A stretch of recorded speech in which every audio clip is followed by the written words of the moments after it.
Inflation has been one of the biggest challenges the Indian economy has faced over the last few years, and consistently higher prices, especially in food, led to a fall in consumption last year.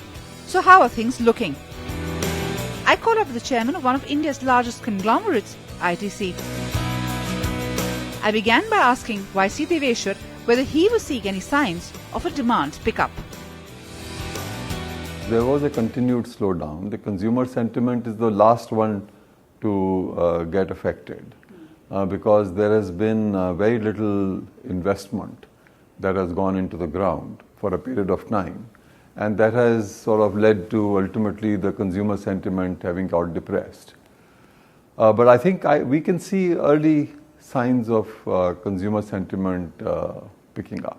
Let's come to what has been perhaps the most challenging piece of the business this year, after being perhaps the lever with which you've been able to grow the company. I'm talking about tobacco. Post-budget, you've had to increase prices. There have been 4 consecutive years of an excise hike. In the last quarter, that's the December ending quarter, you actually saw a volume dip in tobacco, in cigarettes. My question to you is that how is that part of the business looking, and what are your immediate challenges there? No, any business, if it is confronted with high rates of taxation compounded every year, ultimately would succumb to those taxes. But the tragedy here is that the cigarette business gets taxed many times more, and other forms of tobacco consumption do not attract much taxation. So the reason why tobacco manages to get taxed so heavily is the overt reason is on health grounds.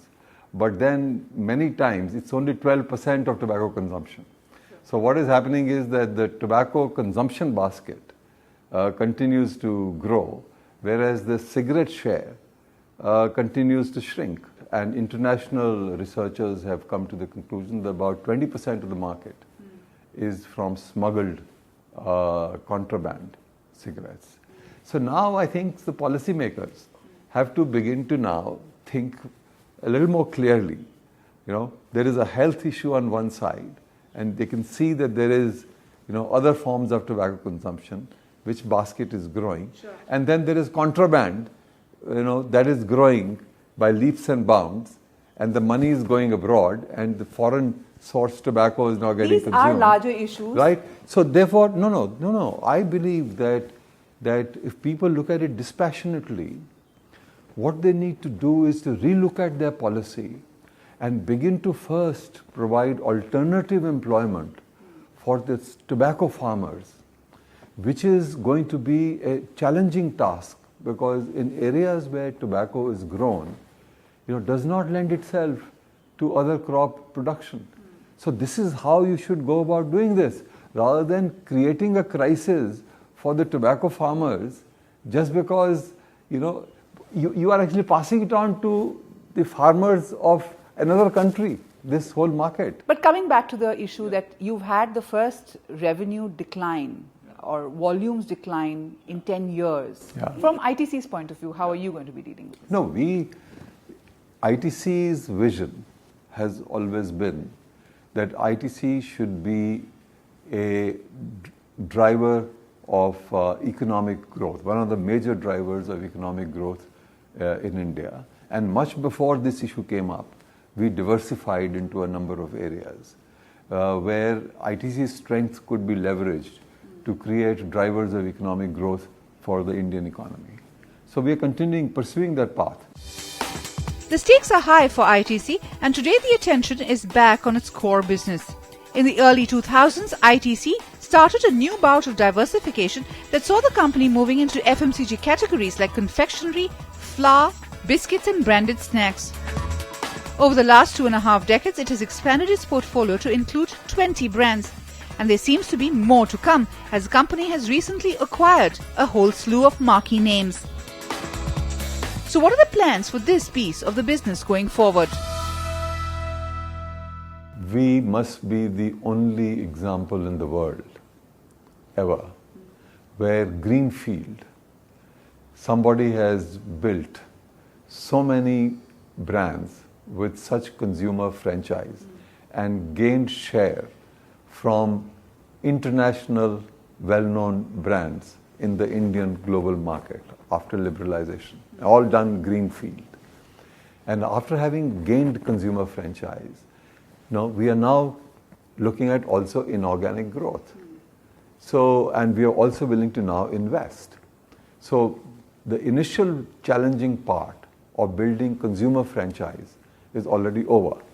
The next challenge, of course, as we've said, anything that can be classified as fast-moving consumer goods, right, and can derive the strengths from our enterprise strengths, like linkage with rural areas or branding strengths or research and development, we would enter those areas. So new areas of activity will keep coming. You know that we entered juices business with the Be Natural brand. Which you've bought, yeah. Right, yeah, and this month it's already about 10 crores of sale. So, and it's using again the back-end strength that you talked about with atta and wheat. So, we are ambitious. It is our aspiration to be the largest fast-moving consumer goods company in India, and we've set a vision for ourselves. 2030, 100,000 crores of FMCG business. You also, there were reports that you might be looking at getting into dairy because of your work in Bihar. Is that a fact? That are you looking at that segment? Because Amul and Nestle have been big market. Amul specifically, I mean, pretty much owns that part of the business. Would you look at that? No, I'm very fond of the Amul Indian brand. I'm very proud of the Amul Indian brand. But there are many areas in India where Amul is not that strong. And also at the higher end that is occupied by multinationals, we would like to make a play there. And our first dairy is going to be inaugurated in a couple of months in Munger. What kind of products will you be looking at, and what are the plans I think our first one is likely to be desi ghee, made out of cow milk. So that might be the first one. But over a period of time, we will grow into other areas. Dairy is the latest in a series of diversifications by ITC. So what's next, and how much will all of this cost? We find out when we return.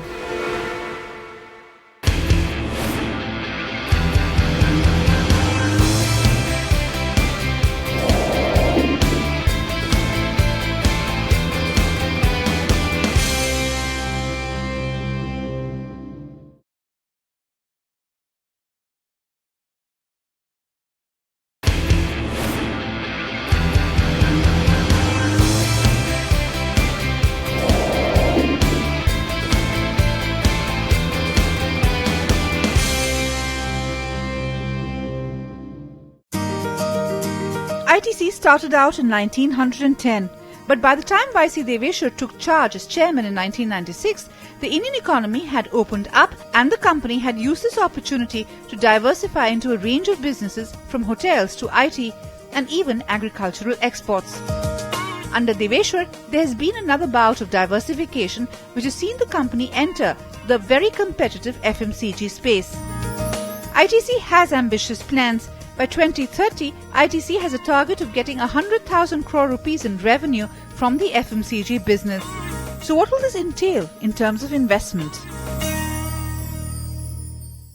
If I had fast clearances, from local self-governments who sit on your approvals for a long period of time, and land issues continue to sort of delay matters, if all those things the roadblocks were not there, we would invest far more than what we have targeted. We have targeted 25,000 crores in the next 5 years. But I would love to see even larger investment to flow into the Indian economy from ITC alone. Because ITC is not looking for borrowing money. It is not looking for interest to dip before it decides to invest. The only thing that is standing in the way is permissions. And I've said so many times, give us a chance to make a contribution to the Indian economy. As ITC waits for this, the marketplace is also changing. A new wave of technology and companies driven by it are disrupting the retail business. So how is ITC viewing this change? Technology is going to be a game changer in all walks of our lives. But the fundamentals of business will still remain the same. Now, the channel where you can now interact with the consumer, there may be an additional channel. How you can, do the fulfillment, how you can deliver goods to the consumer, that might be different. So digital technology is only making for convenience, is also, enabling customization. But the business still remains the same. You have to create goods and services that will delight the consumer. Sure. And the consumer knows that delight by a brand name. And all the more reason when the individual is going to make an order, digitally, the brand is going to be even more important. Given the kind of focus on that side of the business, how do you see disrupting existing ways of doing business? Could it become a great platform for an ITC, for instance, over a period of time?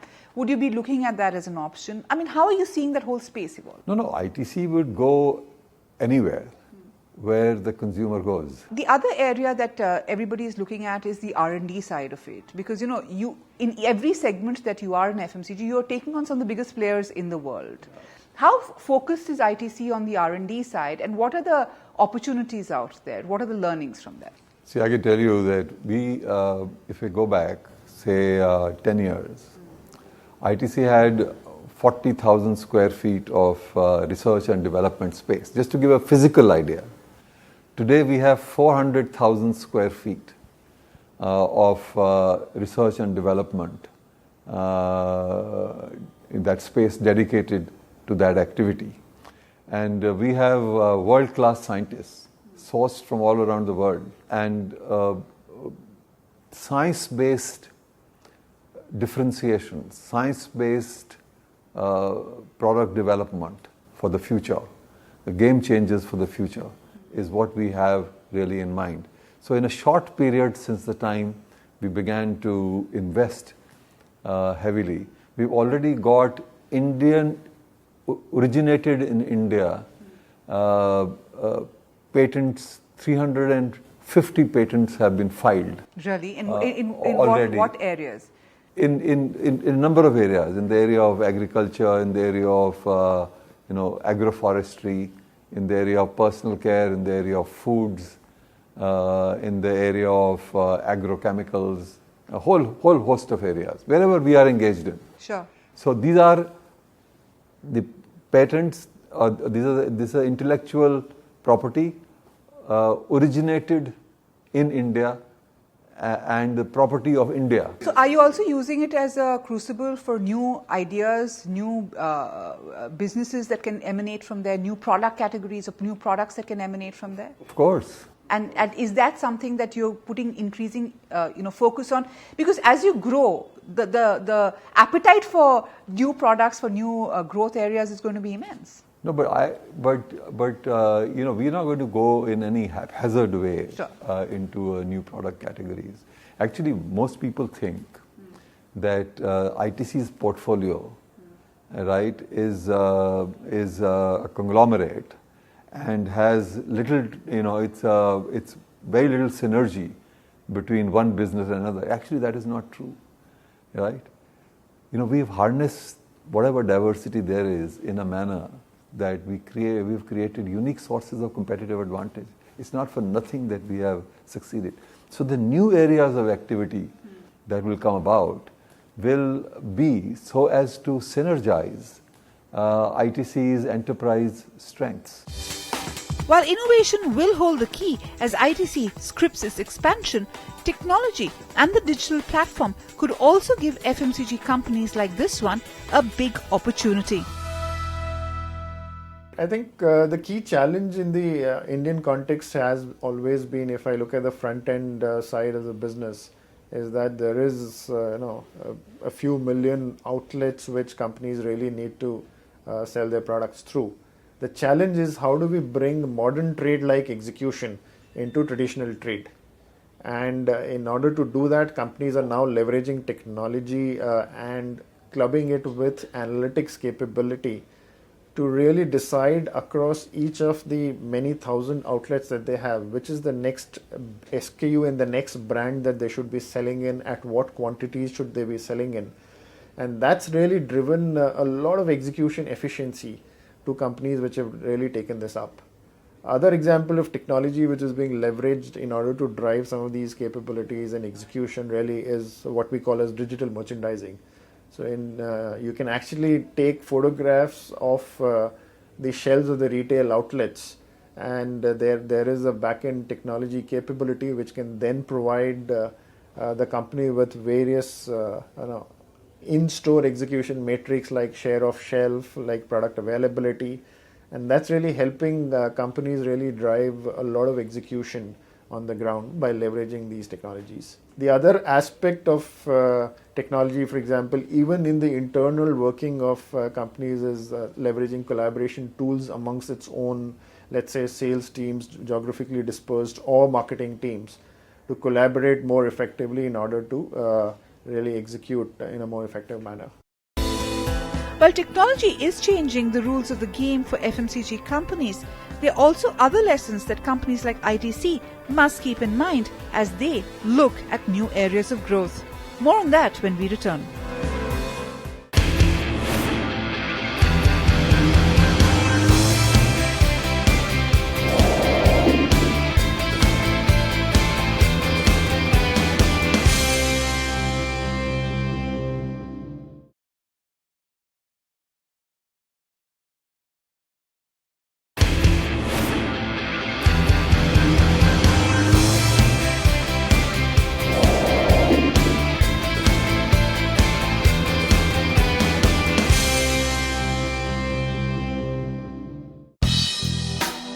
As the rules of engagement for business across the world start to change, the biggest drivers of growth going ahead will be technology and digital. So how can companies leverage these to ensure sustainable growth for their businesses? Our analysis points to 4 pillars of an effective technology strategy. 1, a resilient digital platform, anywhere, anytime digital insights, connected digital information workers, and a digital innovation ecosystem. Technology is one of the prime enablers of business analytics. The ability to continuously analyze past business performance to gain insight and to identify ways to improve performance. Using technology for analytics, forecasting, workflow, and governance requires clients and providers buy into the value of transparent operations. Technology is creating more opportunities, and the fact is that ITC has been ahead of its game. Apart from the fact that it has been one of the fastest growing conglomerates in India, it is also credited with 2 things. First, going beyond just profits and evangelizing the triple bottom line philosophy for building economic, ecological, and social capital simultaneously, and also creating an ecosystem for growth by developing the back end. Its work with farmers through its eChopal program, for instance, has won accolades across the world. So given that one of the biggest challenges in India is to develop the agricultural sector, what are the learnings from ITC's own experiences here? My advice is that on food, there should be no taxation, particularly in a poor country like ours. There should be no taxation at the state level or at the central level. We should encourage processing of food instead of being only 4%. And this 4% is arrived at after 35% of our milk is dairy is processed. We should be like other countries. So once we begin to process our agricultural produce, you would find that wastage, which goes up to 30-40%, will begin to come down. So food security will improve. And the organized sector will engage with the farmer and will begin to develop infrastructure in the rural areas. And the supply chain will become much more robust. They would also then begin to impart knowledge to the farmer because they are the buyers of those agri-commodities. And this is how we will grow, increase productivity, and we will also do sustainable agriculture. So, no taxation on food, because in India, unless you grow the market for food processing, all this value chain will not grow. So it is at the intersection of agriculture and manufacturing that is the lowest hanging fruit, which has a multiplier benefit of reducing wastage of agri-produce, providing employment to the rural folk close to their own areas, because this is one industry which is, where the agricultural produce is produced. So it is decentralization of producing employment. So in every part of India where there is agriculture, there can be food processing industry that can be encouraged and grow employment. Last question. Many people believe that the next 5 to 10 years we'll see unprecedented growth if we do things right. In terms of ITC, what is its own role going to be? How do you see it evolving in 5 years? Because you've got such ambitious plans. In the evening of my life, you're asking this question. I have great aspiration for this company. This is a company that has been built on a vision, built on very strong values of trusteeship and integrity, and it has a lot of vitality. So it's built on these 3 V's, and that spell victory. So I believe that it can be an engine of growth for the Indian economy, and it's a national champion. Much like what Samsung is for Korea, or what Japanese companies were there at one point of time. Like Sony. So ITC can be a producer of world-class Indian brands that India can be proud of. First, dominate the Indian global market and then go overseas.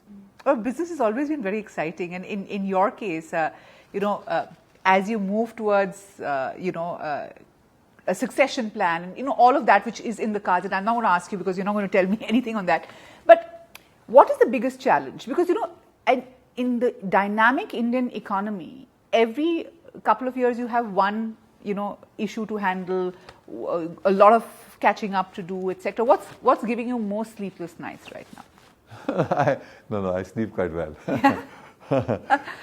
Nothing is giving me sleepless nights. The only thing is that I am not entirely happy with the speed with which we are able to execute our plans.